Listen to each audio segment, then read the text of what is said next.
Военные комиссариаты региона проводят необходимую работу по организации весеннего призыва. По указу главы республики Махмуда Али Калиматова по всему региону создано 9 призывных комиссий. С 1 апреля в их задачу входит подготовить более 200 новобранцев из республики.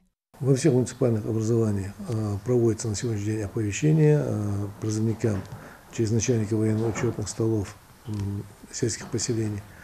Вручаются повестки для явки на мероприятия, связанные с призывом. Предстоящие отправки у нас начинаются с 20 апреля. Отправлять будем по всей Российской Федерации, начиная от Нальчика, кончая Североморском.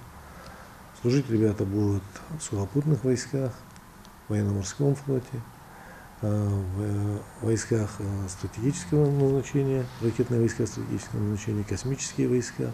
В этот призыв по всей стране планируется набрать 147 тысяч человек. Это на 15% больше, чем в прошлый раз. Также увеличит и число контрактников. Это означает, что общая численность вооруженных сил Российской Федерации значительно возрастет. К тому же условия приема для них в этом году будут упрощены. Граждане в возрасте от 18 до 60 лет после предоставления необходимых документов будут направляться в специальный пункт набора граждан по контракту. С 15 апреля такой пункт будет открыт у нас на территории нашей республики.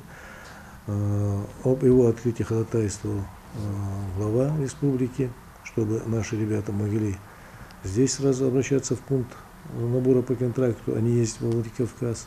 Такое решение принято на сегодняшний день Министерством обороны Российской Федерации. И такой пункт с 15 апреля должен функционировать уже на территории Республики Ингушетия.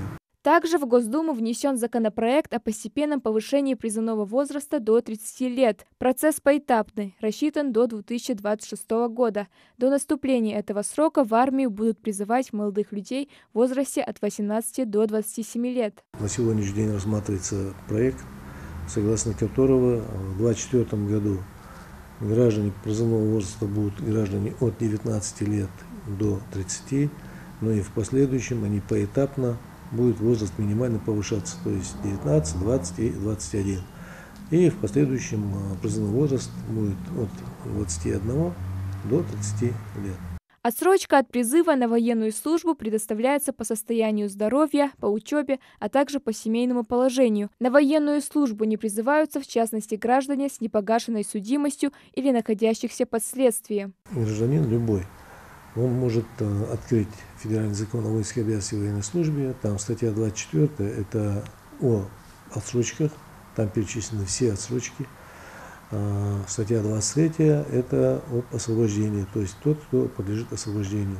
На сегодняшний день все имеют, будем говорить так, телефоны, которые позволяют выйти в интернет, забить просто федеральный закон о воинской обязанности и военной службе, статья 24 или статья 23, он может ознакомиться, и никаких проблем нет. Весенний призыв завершится 15 июля. После военкомат имеет право высылать повестки только для уточнения данных или для явки в осенний призыв. Юноши, призванные весной 2023 года, будут служить по-прежнему 12 месяцев.